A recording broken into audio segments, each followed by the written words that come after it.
Hello, and welcome to another holiday ramble. No real holiday this time, more so that I am on holiday.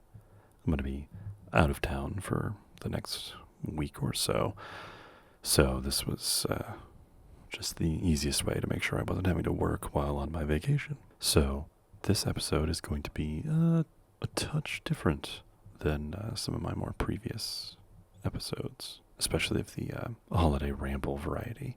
I thought that this time, instead of answering a question, I would talk about a few of the questions that I've gotten that I have not yet answered. These are questions that probably I won't answer, at least until I have way more resources to do research for me long term, instead of me having to, scramble to get these out every week or every 2 weeks or whatever. So I won't say who they're from, meaning no offense to those people, just that I either don't want to spoil their name or I don't want to make it sound like, their question is bad or anything like that. These are simply questions for which there is too much information for me to parse through for like a weekly series like this. It's something that I would need more time that I'm giving myself to do the research for a video like this, or the information just it wasn't really out there or isn't easily findable by someone like me who's kind of just doing this all as free as possible. It's possible that there's a research paper I could pay for, or a subscription service that I could pay for, whatever, that would give me this information quite readily. Or there's just a researcher out there I could pay, but I would need to find them and pay them and have the money for paying them. So, anyhow, in no particular order and with no real ceremony, here are 6 or 7 questions that I have been asked but not yet answered, maybe in the future. Starting with, what are the names of all of the different cups? Early, so this would have been November, October. This was pretty early on in my start for the channel. I did a video about the kitchen utensils. How we got the names for certain things. How like things like mortar and pestle just means like crusher and things in which you crush things. It's very funny, very fascinating information about how we name stuff. And so like an easy follow up for that is, well, how about the other stuff we eat or drink with? But this is one of those ones where it's like the category is too broad. Glassware is tricky because it's basically just things made of glass. So that could include like non-drinkware, and then drinkware gets weird because you get like, sports water bottles and jugs and anything that you can contain liquid with and then subsequently drink out of. So I didn't think it would be like interesting to listen to me just like talk about 100 different kinds of water jug, basically. Again, like I said with the intro here, like this, I do think this is interesting, and I would like to talk about, the fact that a martini glass is different than a wine glass, and that there's like 46 different beer glasses. Oh, I guess that was the other thing, is that like every beer company makes their own specific, unique beer glass designed for their beer, and I just don't have the time to go through hundreds and hundreds of beer companies, beer flavors, beer types, just naming all the companies, all the types, plus the word glass. Like, oh, this is a beer glass, this is a beer glass. Like, it's too much. So it'd be very cool if there was like a better kept version of that list. Things where like, like I know what a Pilsner glass is, and I know what coffee cups are different than like a coffee mug technically, but I don't necessarily need to go through,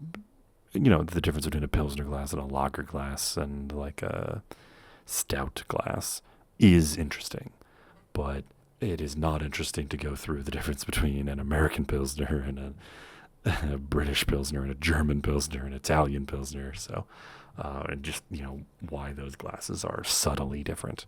So, yeah. Okay, our next question. How many Digimon are there? This one came actually similarly near the beginning.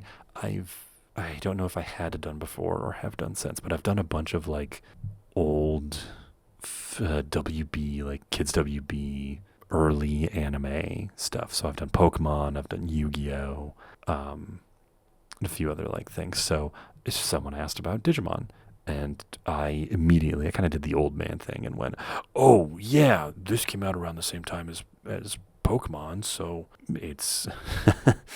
uh, I recall their number, the number of Digimon, increasing much more rapidly than the number of Pokemon did. Right, like at the time they both came to America at around the same time, so like in my memory, Red and Blue and like the original Indigo League Pokemon TV series came out, and there were only 150 or 151 with Mew or whatever Pokemon. But then like Digimon came out, and there wasn't like a Digidex, right? There wasn't like a Pokedex for Digimon where they just like listed them all out for you. You had to kind of go and seek them out through the different like trading card games, the computer games, and the video games, and everything.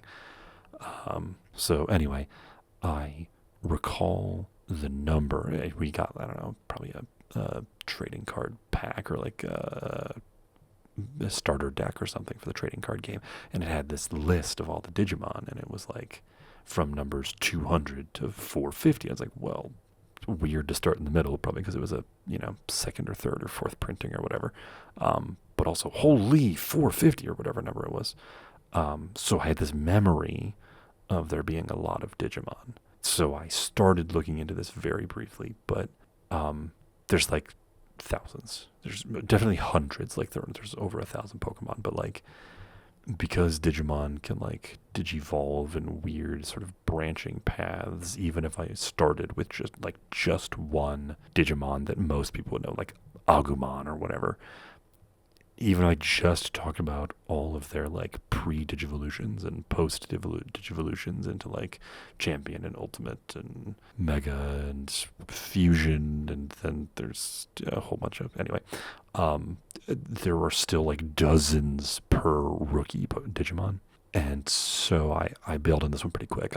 I saw that there were like over 2,000 or 3,000 Digimon, and I decided, nope, that's we're gonna look elsewhere for questions. This is another one of those where like I would like to revisit it maybe in the future, but I would need like a team. This is gonna have to be when I've got other people than just me working on it, so somebody can be dedicated to this for like 2 or 3 days and just like going through and finding all of the Digimon and trying to categorize them and list them, put them in a list or a nice, easy to read Excel sheet or something. Actually, next question, similar concept. What are all the sizes of bullets? That's a deeply American question, but it's I sort of put it in my list here because I was a fan of Mythbusters. Weird statement. Let me continue. And they did a lot of like gun myths where they talk about bullets and bullet sizes. So, and even if you aren't an American, or even if you aren't like a big action movie gun myth gun person, you've probably heard some of these phrases before, right? 9mm refers to the, I think, diameter of the bullet. A handgun that shoots bullets that are 9mm across is a 9mm gun. A Colt 45 is a 45 caliber bullet shooting gun made by Colt or whatever. 40-06 is a .406 bullet. 50 caliber rifle is a gun that shoots 50 caliber bullets.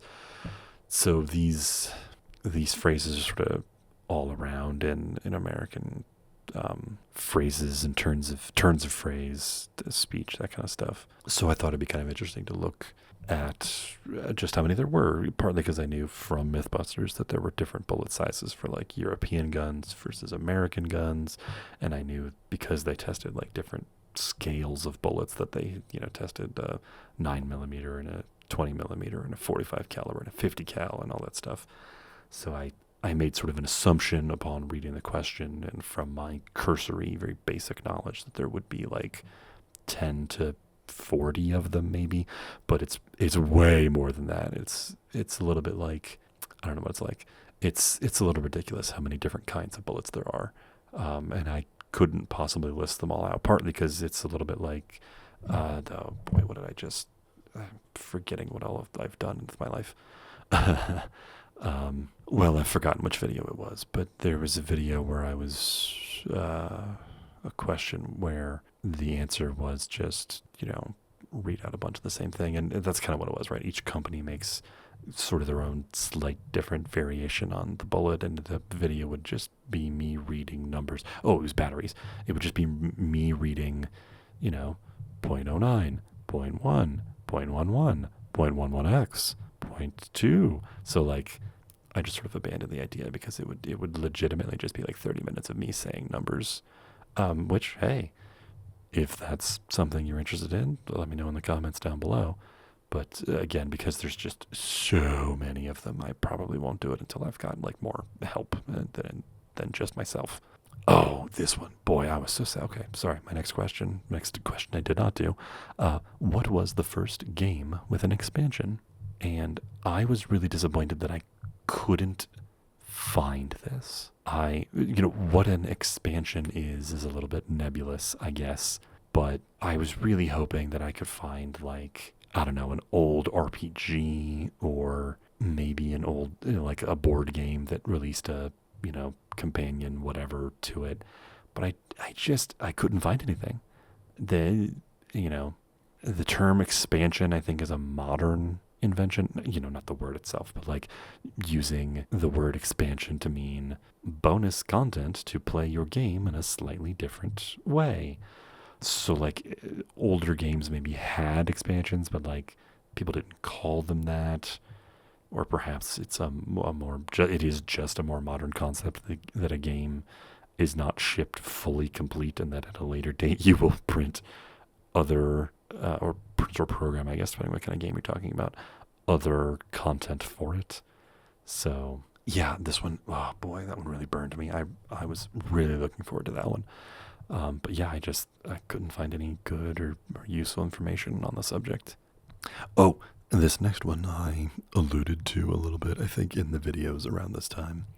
But how many different kinds of wine are there was a question that I got. I think I was, oh boy, where are they? Oh, I did wine terms. I did a video about wine terms. I did a video about the types of cheese, which was a mistake. That's the video that made me stop doing like crazy big lists. I will often, if not always, chop them down at this point. But I was trying to look up the different kinds of wine because a lot of people know, the popular ones, the Pinot Grigio, the Pinot Noir, the Riesling, the Champagne, I guess technically. So I thought I would look up just all the kinds.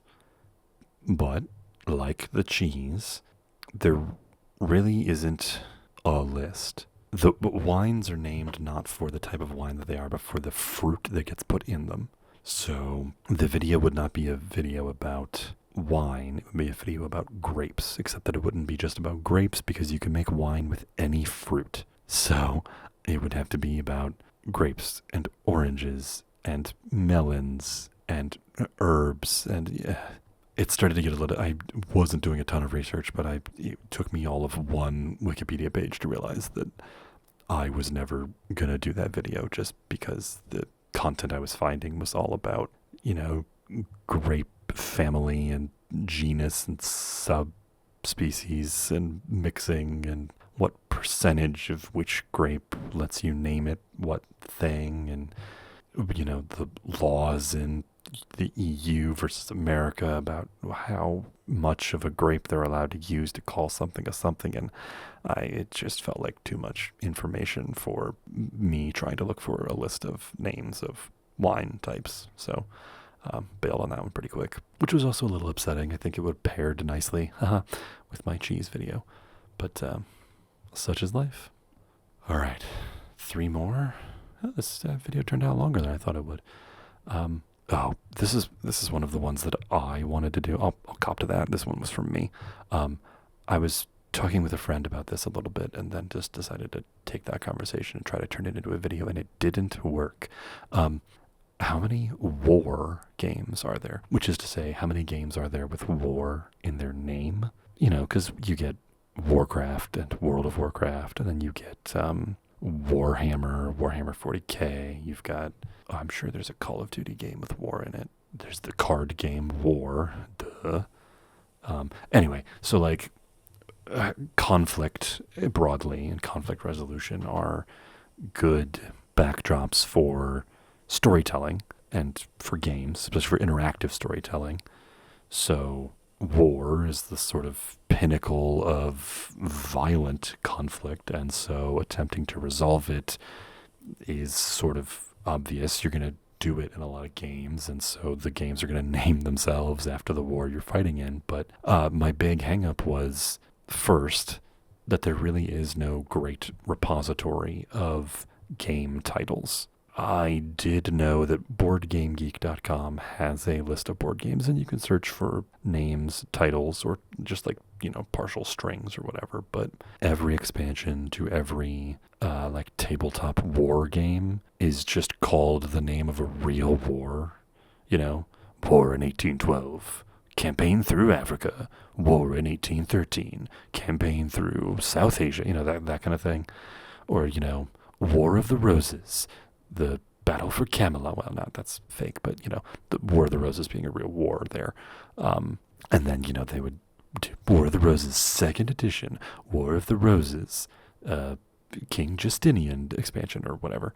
So those kept popping up regularly when I was looking, and I actually did a lot more work on this than I care to admit, but I got through board games enough to think that I got all of the big ones that people would know, and, you know, I was happy leaving out the board games that had only been played by 20 people and that nobody on the internet would know the name of anyway, even if I did say them. So I switched to computer games, well, video games, electronic games. And this is where I sort of hit a wall. I did find my favorite website, Wikipedia. I did find a list of video games that broke it down by console. You could look at like Atari 2600 and NES and SNES and N64 and PlayStation and PlayStation 2 and PlayStation 3 and PlayStation 4 and Xbox 360 and Xbox One and on and on and on and on and on. But the trouble is you couldn't compare these lists against each other. So you could go to the thing and then you could go to the W section and look for war, but not every game with war in its name starts with W, so you really had to go through A, B, C, D, E, F, G, H, I, J, K, L, M, N, O, P, Q, R, S, T, U, V, W, X, Y, Z, and numbers. And then, you know, Control F for the word war and hope it wasn't like, you know, raving rabbits build the warren, you know, like not the word war, but it's just part of, like, swarm also gets you there. So it just became tedium, and then I realized very quickly that I would have to go console by console by console, and a lot of these games came out on multiple consoles at the same time in the same era. So because I had no real way of like removing the games of the previous, so the best case scenario for me was to basically just copy and paste them all into like a big Excel sheet and then go through and like one by one delete all the duplicate names, and that felt like, again, it felt like too much effort for too little, you know, output. So it's on the back of my mind. It'll this one, it might become a video eventually. I've been thinking about it a lot, but right now, again, it's another thing that I would need probably help researching, help putting together the words and everything. So we move on to our penultimate misfire. What are the different types of plastic? And this is another one that I picked up because I'm an old man. Not really. You know, I remember growing up learning about the types of plastic. You know, you can recycle number 1 plastic and number 2 plastic, and number 7 plastic is for milk jugs or whatever it is. So I thought, boom, easy. Let's just, you know, talk about the 7 different kinds of plastic and what kind, you know, what are the common containers or what are usages of those types of plastic, and which ones are more commonly recyclable in your neighborhood or your municipality or whatever. And then when I found the list of plastics, it's changed. Not that there's more numbers, but that those numbers really weren't helpful to people, and so they started labeling them with letters, and they started getting really specific about it. So specific that, like the wines, in order to talk about it, I would have to like literally just sit here and read polypropylene polypropylethylene 475 and polypropylene 427 and polyethyl polymethyl polypropyl Zygarde, over and over and over again. And it really is just me reading the back of a shampoo bottle or, whatever. It's just a string of very complicated words that mean lab-made plastic, basically. So I decided against that one as well, just because partly it didn't fit my vision of it, of, talking about the whatever, but also because it didn't feel like anybody would know or care what I was talking about, just because the plastics, it would be by name and not by, an easily recognizable number or abbreviation or something. And finally, my most recent no was, can you name the different bread loaves? And this is one that I had to sort of tweak. I've done this before. The question wasn't exactly that. It was, hey, you talk about types of bread or something. And so there's a gazillion types of bread, like types of cheese. Every country has their own unique type of grain mixed with water and sugar. I should say grain powder mixed with water and sugar and baked at a particular temperature to make a food. You've got naan and white bread and wheat bread, but baguettes and pita and on and on and on and on and on. There's so many, and I didn't want to do that again because that took too long. I'm not going to do that again. At least not until somebody else. The refrain, until somebody else can do it for me. But then I thought about, when I go to the grocery store, there's white bread and whole wheat bread and whole wheat bread and whole grain bread and rye bread and honey wheat bread. So I thought, okay, well, maybe let's look up just like the types of loaves of bread that people can get from the store.